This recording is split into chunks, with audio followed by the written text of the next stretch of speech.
중국에서 놀라운 일이 벌어졌습니다.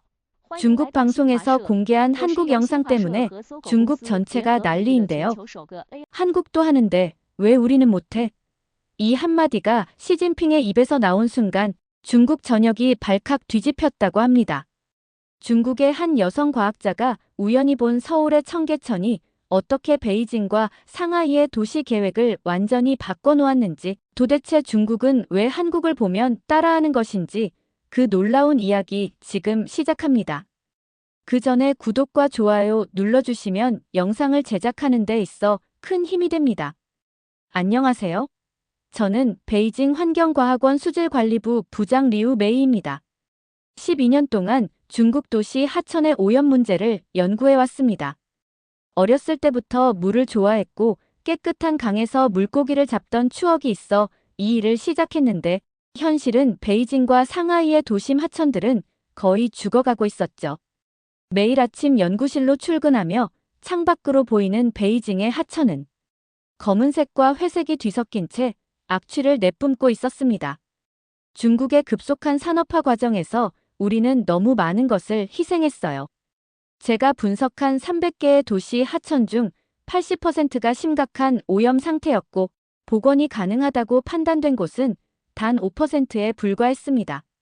메이, 이번 주말에 열리는 컨퍼런스 자료 준비는 다 됐나? 장 부원장이 제 사무실 문을 두드리며 물었어요. 네, 거의 끝났습니다. 하지만 솔직히 말씀드리면 별로 희망적인 내용은 없어요. 제가 연구한 모든 도시 하천들이 비슷한 문제를 겪고 있으니까요. 그래도 중국이 세계에서 가장 빠르게 성장하는 나라잖아. 환경 문제는 성장 과정에서 필연적으로 생기는 거야. 시간이 지나면 해결될 거야. 장 부원장의 말에 저는 고개를 끄덕였지만 마음속으로는 동의할 수 없었습니다. 과연 우리가 잃어버린 자연이 저절로 돌아올까요? 산업화의 대가로 죽어가는 강들을 보며 저는 매일 밤 무력감에 시달렸습니다. 그렇게 주말이 되어 컨퍼런스에 참석했습니다. 여러 나라의 학자들이 모여 각국의 수질 오염 현황과 해결책을 논의하는 자리였죠. 그런데 마지막 발표자로 나온 한국의 김 교수의 발표가 제 인생을 바꿔놓았습니다. 서울의 청계천 복원 프로젝트에 관한 내용이었죠. 처음에는 그저 또 하나의 성공 사례겠거니 생각했어요. 하지만 발표가 진행될수록 제 눈은 점점 커졌고 심장은 빠르게 뛰기 시작했습니다. 서울 도심을 관통하는 청계천은 1960년대에 콘크리트로 완전히 덮여 고가도로가 되었습니다. 40년 동안 존재하지 않았던 강이 2005년에 복원되어 지금은 도시의 생태 중심지가 되었죠. 슬라이드에 등장한 사진들은 믿기 힘들 정도였습니다. 콘크리트로 뒤덮인 고가도로 아래서 시작해 깨끗한 물이 흐르고 시민들이 즐겁게 거닐며 물고기가 헤엄치는 모습으로 끝나는 비교 사진이었어요. 제가 연구했던 300개 도시 하천 사례 중 유일하게 성공한 사례가 바로 눈앞에 있었습니다. 질문 시간이 되자 저는 손을 들었습니다. 그 사진들이 실제인가요? 제가 본 도시 하천 복원 사례 중 이렇게 극적인 변화는 처음입니다. 혹시 일부 구간만 인공적으로 만든 것 아닌가요? 김 교수는 대답했습니다. 모두 실제입니다.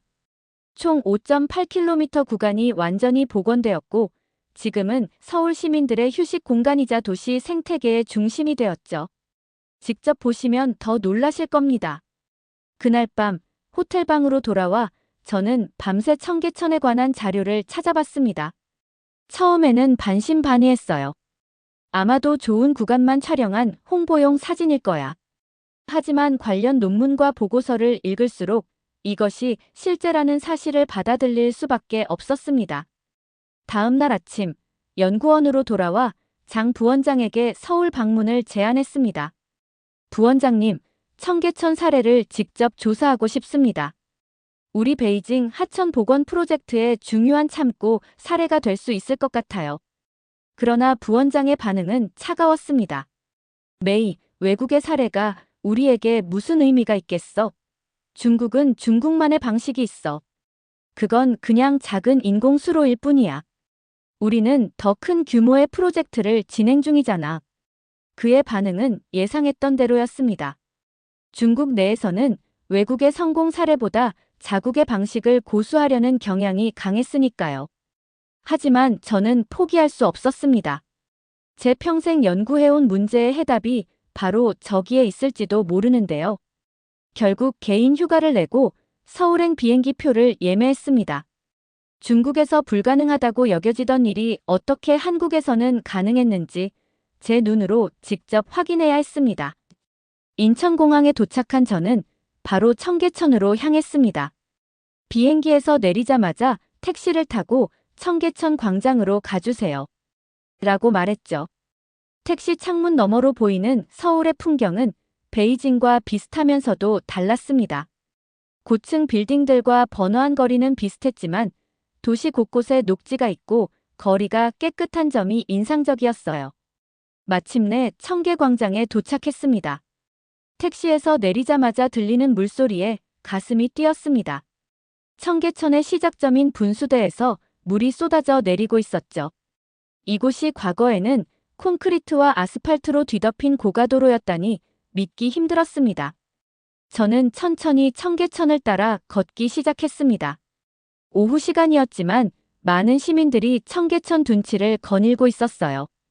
하천 양쪽으로는 산책로가 잘 정비되어 있었고 중간중간 다리가 놓여 있어 건너편으로 쉽게 이동할 수 있었죠. 가장 놀라웠던 것은 물의 상태였습니다. 맑고 투명한 물이 흐르고 있었어요.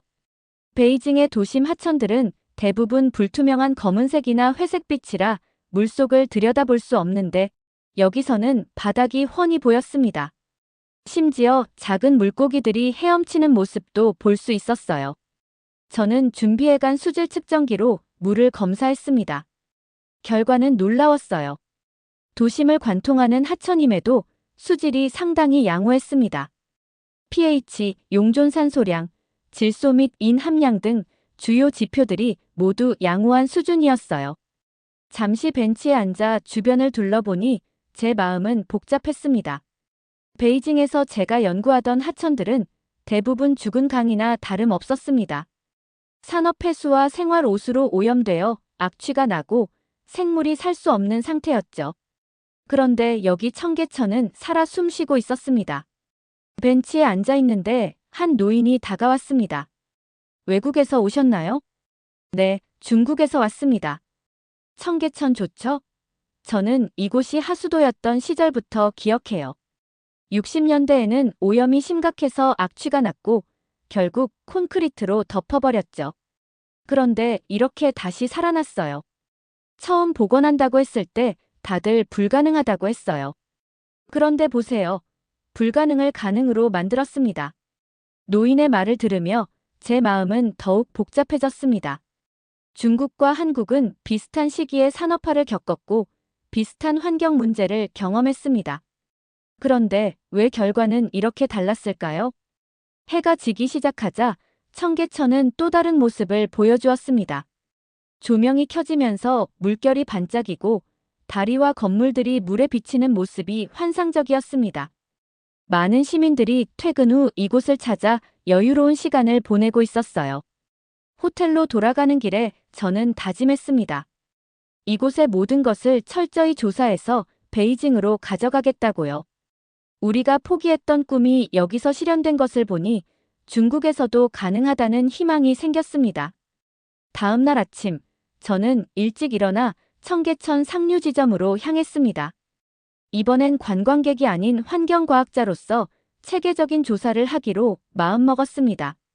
상류 지점은 청계광장에서 시작되는데 이곳에서는 인공적으로 물을 순환시키는 시스템을 볼 수 있었습니다. 제가 궁금했던 것은 바로 이 부분이었어요. 도심 한가운데 어떻게 이렇게 맑은 물이 흐를 수 있는지 말이죠. 물소리를 따라 걷다 보니 서울시 수자원공단 직원들이 수질 검사를 하고 있는 모습이 보였습니다. 용기를 내어 다가갔습니다. 안녕하세요. 저는 중국 베이징 환경과학원에서 온 리우메이라고 합니다. 청계천의 수질 관리 시스템에 대해 여쭤봐도 될까요? 그중 한 명이 밝게 웃으며 답했습니다.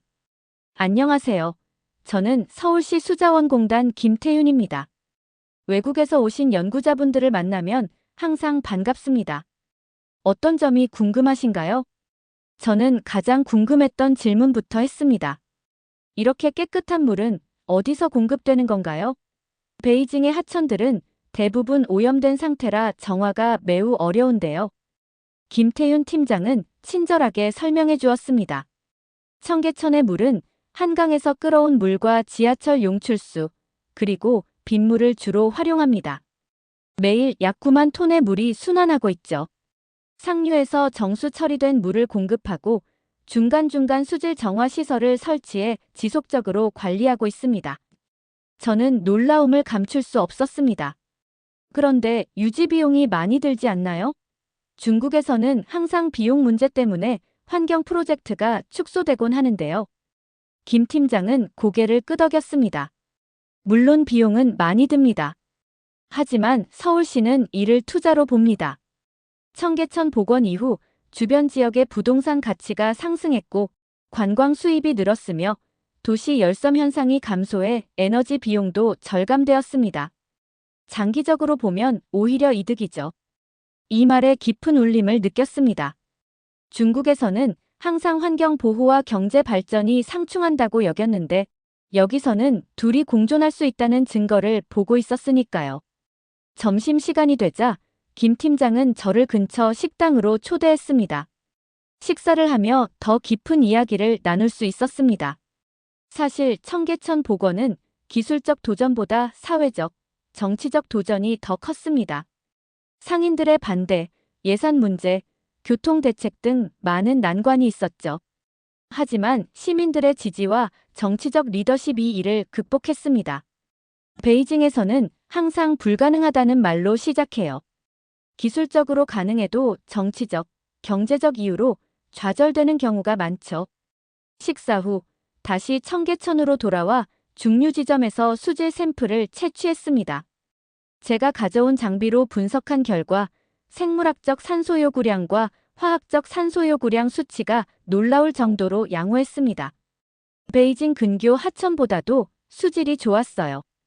더 놀라운 것은 제가 물속에서 발견한 생물들이었습니다. 다양한 어종과 수생식물, 심지어 작은 갑각류까지 살고 있었습니다. 이는 단순한 인공수로가 아니라 살아있는 생태계라는 증거였죠.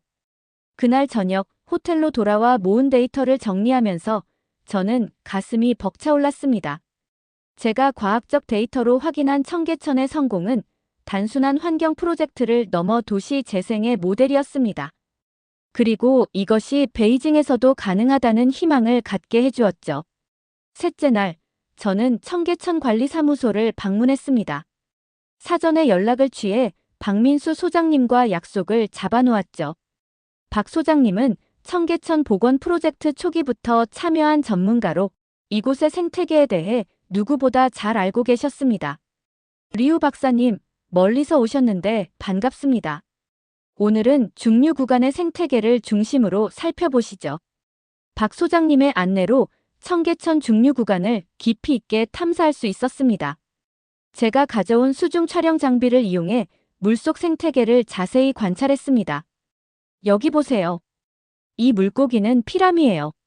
청계천 복원 초기에 방류한 종인데 지금은 자체적으로 번식할 정도로 생태계가 안정화됐습니다. 카메라로 촬영하는 동안 놀라운 장면을 포착했습니다. 한 마리의 백로가 물가에 내려앉더니 재빠르게 물고기를 사냥하는 모습이었어요. 도심 한가운데서 이런 자연의 먹이사슬을 목격하다니 믿기지 않았습니다. 박 소장님, 이게 정말 놀랍습니다. 도시 중심부에서 이런 자연스러운 생태계가 형성되다니요. 박 소장님은 미소를 지으며 대답했습니다. 현재 청계천에는 25종 이상의 어류가 서식하고 있어요. 복원 초기에는 7종을 방류했는데 이제는 자연적으로 유입된 종들도 많죠. 특히 멸종 위기종인 동사리도 발견되었습니다. 동사리라고요? 중국 양쯔강 유역에서는 이미 멸종된 어종인데 저는 놀라움을 감출 수 없었습니다. 조금 더 걷다 보니 청계천의 식물 생태계도 다양하게 조성되어 있었습니다. 수변 식물부터 수초, 그리고 주변의 나무들까지 생물 다양성이 풍부했습니다. 복원 과정에서 어떻게 이런 생태적 다양성을 고려했나요? 제가 물었습니다. 처음부터 생물학적 연결성을 중요시했어요. 단순히 물길만 복원한 게 아니라 생물이 살 수 있는 환경을 조성하는 데 중점을 뒀죠. 여기 보이는 작은 돌무더기는 물고기들의 산란 장소가 되고 저 얕은 여울은 수생 곤충들의 서식지가 됩니다. 박 소장님의 설명을 들으며 제 마음속에 부끄러움이 일었습니다. 베이징에서 저는 항상 경제 발전과 환경 보호가 양립할 수 없다고 생각했습니다. 하지만 청계천은 그 생각이 잘못되었음을 증명하고 있었어요.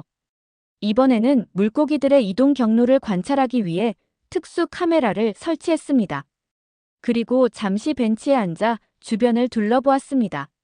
청계천 양옆으로는 높은 빌딩들이 즐비했지만 그 사이로 흐르는 청계천은 마치 도시 속 오아시스 같았습니다. 콘크리트 아래 묻혔던 자연이 인간의 의지로 부활한 것이죠.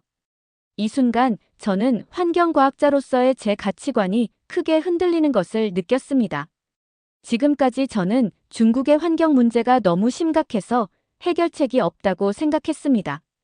그래서 작은 개선에도 만족하며 타협해왔죠. 하지만 청계천은 그런 타협이 필요 없다는 것을 보여주고 있었습니다. 우리가 정말 원한다면, 그리고 제대로 된 방법을 찾는다면 완전한 생태계 복원이 가능하다는 사실을 말이죠. 특수 카메라를 수거하며 저는 다짐했습니다.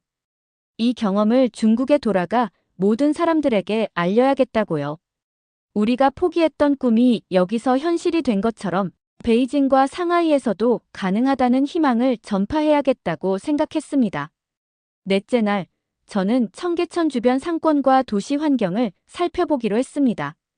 환경의 가치도 중요하지만 중국에서 프로젝트를 제안하려면 경제적 가치도 증명해야 했기 때문입니다. 아침 일찍 청계천 주변 상가들이 문을 열기 시작할 때 저는 이미 현장에 나와 있었습니다. 주변 상인들과 대화를 나누며 청계천 복원이 그들의 비즈니스에 어떤 영향을 미쳤는지 물어보았죠. 처음에는 다들 반대했어요. 공사 기간 동안 장사가 안 될까봐 걱정했죠. 실제로 공사 중에는 매출이 많이 줄었고요. 하지만 지금은 달라요. 예전보다 훨씬 많은 사람들이 이 지역을 찾고 환경도 좋아져서 장사가 잘 됩니다. 다른 상인들도 비슷한 이야기를 했습니다. 초기에는 반대했지만 복원 후에는 오히려 상권이 활성화되었다는 것이죠. 오전 중에 서울시 도시계획과의 이승호 과장님을 만날 약속이 있었습니다. 청계천 복원이 도시 전체에 미친 영향에 대해 이야기를 나누기 위해서였죠. 서울시청에 도착하자 이 과장님이 반갑게 맞아주셨습니다. 리우 박사님, 중국에서 오셨다고 들었습니다. 청계천에 관심이 많으신가 보네요. 네, 베이징의 도심 하천 복원 프로젝트에 참고하고 싶어서요. 청계천 복원이 서울 전체에 어떤 영향을 미쳤는지 궁금합니다. 이 과장님은 컴퓨터 화면을 통해 다양한 데이터를 보여주셨습니다. 청계천 복원 이후 주변 지역의 부동산 가치는 평균 30% 상승했습니다. 관광객 수는 연간 약 1,000만 명이 증가했고요. 그런데 더 중요한 것은 환경적 효과입니다. 도심 열섬 현상이 평균 3.3도 감소했고 미세먼지 농도도 35% 줄었습니다. 이는 에너지 비용 절감과 시민 건강 증진으로 이어져 경제적 가치로 환산하면 매우 큰 금액이 됩니다. 저는 이 모든 데이터를 꼼꼼히 기록했습니다. 중국에서 프로젝트를 제안할 때 가장 중요한 것은 경제적 타당성이었으니까요. 그렇다면 초기 투자 비용은 얼마였나요? 그리고 회수 기간은요? 청계천 복원에는 약 3,860억 원이 투입됐습니다. 많은 비용이죠. 하지만 직접적인 경제 효과만 따져도 5년 내에 회수되었습니다. 10년이 지난 지금은 투자 대비 수익이 3배를 넘어섰고요. 사실 청계천 복원의 진짜 가치는 수치로 환산하기 어렵습니다. 시민들의 삶의 질 향상, 도시 정체성 회복, 역사 문화 가치 복원 등은 돈으로 따질 수 없죠. 이 말에 깊이 공감했습니다. 베이징에서도 사람들은 점점 더 나은 환경을 원하고 있었습니다. 빠른 경제 성장이 가져온 환경 오염의 대가를 너무 오랫동안 치러왔기 때문이죠. 이 과장님, 한 가지 더 여쭤보고 싶은 게 있습니다. 청계천 복원 과정에서 가장 큰 어려움은 무엇이었나요? 그리고 어떻게 극복하셨죠? 이 과장님은 잠시 생각하더니 대답하셨습니다. 기술적 어려움보다는 사회적 합의를 이루는 것이 더 어려웠습니다. 상인들의 반대, 교통 문제에 대한 우려, 예산 문제 등 많은 반대가 있었죠. 이를 극복하기 위해 투명한 정보 공개, 시민 참여 유도, 그리고 강력한 정치적 리더십이 필요했습니다. 오후 시간이 되자 더 많은 사람들이 청계천을 찾았습니다. 직장인들이 점심 식사 후 산책을 하거나 관광객들이 사진을 찍고 학생들이 소풍을 나온 모습이었죠. 이런 모습을 보며 문득 베이징의 하천들을 떠올렸습니다. 대부분 콘크리트로 덮여 있거나 오염되어 사람들이 가까이 가지 않는 곳들이었죠. 그런데 청계천은 도시의 중심부에서 시민들의 일상적인 휴식 공간이 되어 있었습니다. 그날 저녁 호텔로 돌아와 지금까지 수집한 데이터를 정리하며 저는 깊은 생각에 잠겼습니다. 경제와 생태의 공존이 가능하다는 사실은 중국의 발전 패러다임에 대한 근본적인 의문을 제기하게 했습니다. 우리는 항상 먼저 발전하고 나중에 정화하자는 원칙을 따랐지만 이제는 그 방식을 재고해야 할 때가 온 것 같았습니다. 중국은 세계에서 가장 빠르게 성장하는 국가이지만 그 대가로 심각한 환경 문제를 겪고 있습니다. 그런데 한국은 비슷한 발전 과정을 겪으면서도 환경 회복의 길을 찾아냈습니다. 한국이 해냈다면 중국도 할 수 있지 않을까요? 다섯째 날, 저는 서울시 도시계획국을 방문했습니다. 청계천 복원 과정의 정치적, 행정적, 기술적 측면을 더 깊이 이해하기 위해서였죠. 서울시 도시계획국의 박철수 국장님이 저를 맞이해 주셨습니다. 박 국장님은 회의실로 저를 안내했습니다. 그곳에는 청계천 복원 과정의 다양한 문서와 자료들이 준비되어 있었습니다. 청계천 복원은 단순한 환경 프로젝트가 아니라 도시 재생 프로젝트였습니다. 초기에는 많은 반대와 우려가 있었죠. 교통 체증 악화, 상인들의 생계 위협, 막대한 예산 투입에 대한 비판 등이 있었습니다. 중국에서도 비슷한 문제로 많은 환경 프로젝트가 좌절됩니다. 어떻게 이런 반대를 극복하셨나요? 가장 중요했던 것은 시민 참여와 소통이었습니다. 초기부터 시민들에게 정확한 정보를 제공하고 그들의 의견을 수렴했죠. 상인들과는 지속적인 대화를 통해 대안을 마련했고 교통 문제는 대중교통 확충으로 대응했습니다. 하지만 솔직히 말씀드리면 강력한 정치적 리더십도 중요한 요소였습니다. 박 국장님의 설명을 들으며 서울과 베이징의 도시 계획 방식의 차이점을 느낄 수 있었습니다. 베이징은 하향식 의사결정이 주를 이루지만 서울은 시민 참여와 정치적 리더십이 균형을 이루고 있었습니다. 리우 박사님, 베이징과 서울은 어떤 점이 다르다고 생각하세요? 저는 솔직하게 대답했습니다. 베이징은 규모가 더 크고 중앙정부의 영향력이 강합니다. 의사결정이 하향식으로 이루어지죠. 그리고 경제 발전이 여전히 최우선 과제입니다.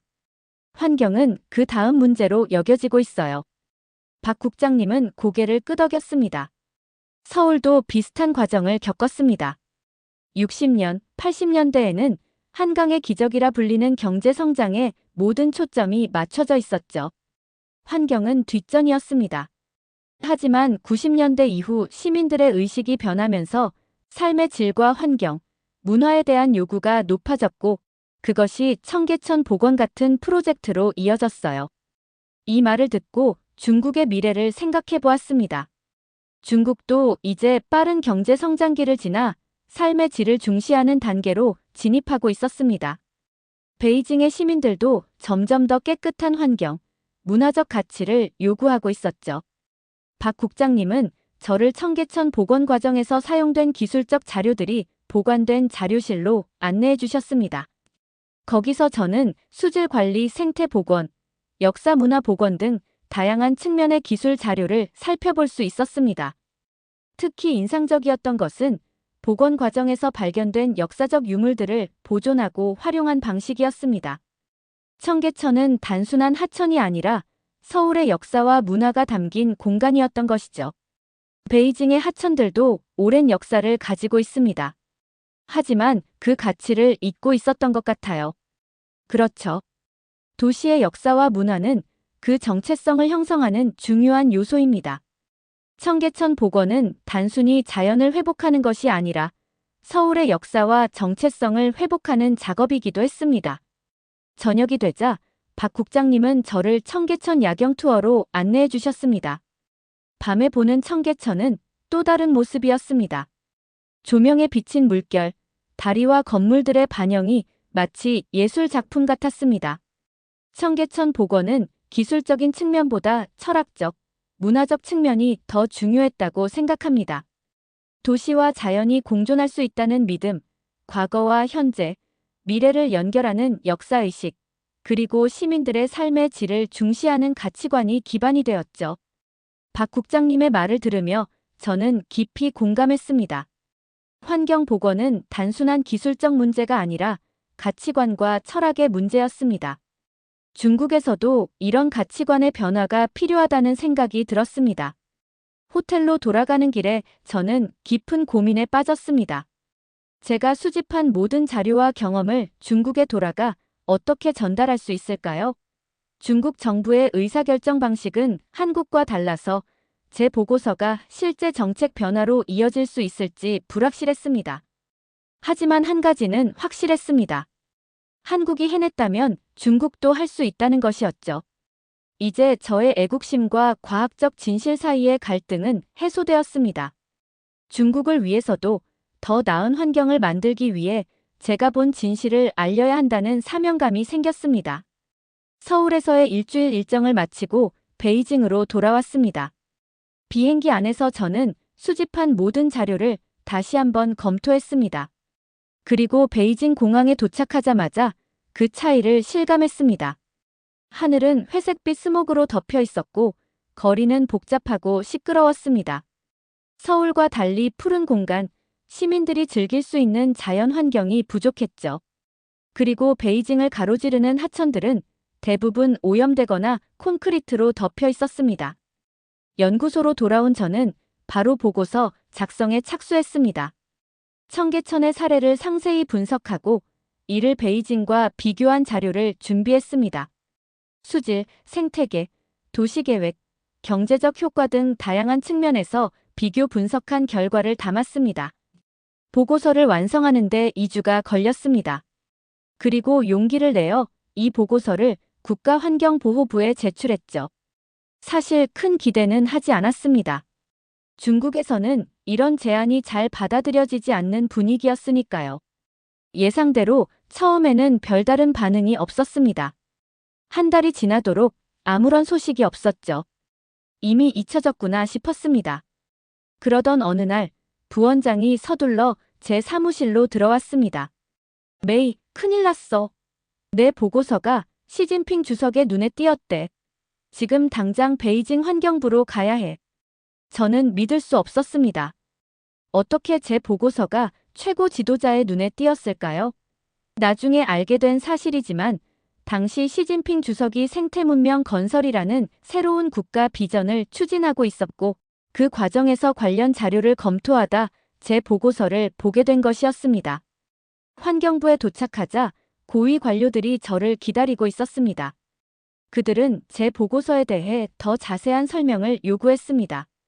청계천의 성공 요인이 무엇이라고 생각하십니까? 복원 과정에서 가장 어려웠던 점은 무엇이었나요?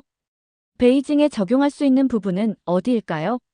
저는 제가 본 것들을 솔직하게 설명했습니다. 청계천의 수질 관리 시스템, 생태 복원 방법, 도시계획과의 연계, 그리고 경제적 효과까지 모든 것을 상세히 설명했죠. 그런데 놀라운 일이 벌어졌습니다. 그로부터 일주일 후 중국 공영방송 CCTV에서 저에게 연락이 왔습니다. 청계천 관련 특집 프로그램에 출연해달라는 요청이었습니다. 알고 보니 시진핑 주석이 제 보고서를 읽고 한국도 하는데 우리가 왜 못하나? 라는 말을 했다고 합니다. 그리고 전국 방송을 통해 청계천 사례를 중국 국민들에게 알리라는 지시를 내렸던 것이죠. CCTV 스튜디오에 앉아 카메라 앞에서 이야기하는 것은 정말 긴장되는 경험이었습니다. 저는 제가 서울에서 본 것들, 느낀 것들을 최대한 객관적으로 전달하려고 노력했습니다. 청계천은 단순한 하천 복원이 아닙니다. 도시와 자연의 공존, 과거와 현재의 연결, 경제와 환경의 상생을 보여주는 놀라운 사례입니다. 베이징의 하천들도 이렇게 변할 수 있습니다. 우리가 의지를 갖고 행동한다면 말이죠. 방송이 나간 후 중국 전역에서 엄청난 반응이 일어났습니다. 많은 시민들이 한국도 하는데 우리가 왜 못하나? 라는 질문을 던지기 시작했습니다.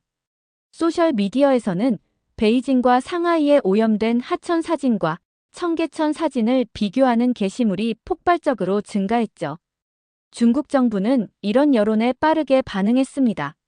시진핑 주석은 아름다운 중국 건설이라는 슬로건 아래 전국적인 도심 하천 복원 프로젝트를 발표했습니다. 베이징과 상하이를 시작으로 중국의 주요 도시들에서 하천 복원 사업이 국가적 과제로 선정된 것이죠. 저는 이 프로젝트의 자문위원으로 임명되었습니다. 한국의 경험을 중국의 실정에 맞게 적용하는 역할을 맡게 된 것이죠.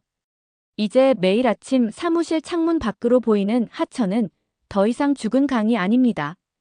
공사 현장의 소음과 먼지 속에서도 새로운 희망이 보이기 시작했습니다.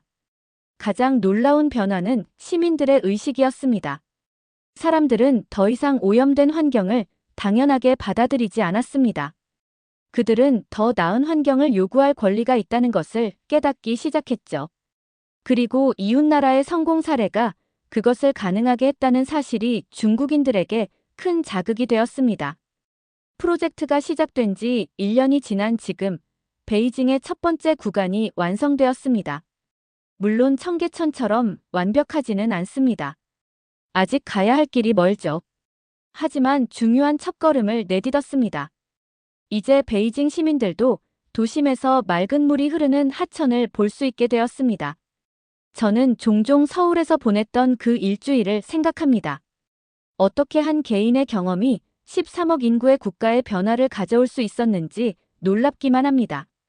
물론 시진핑 주석의 결단과 중국 정부의 실행력이 없었다면 불가능했을 것입니다.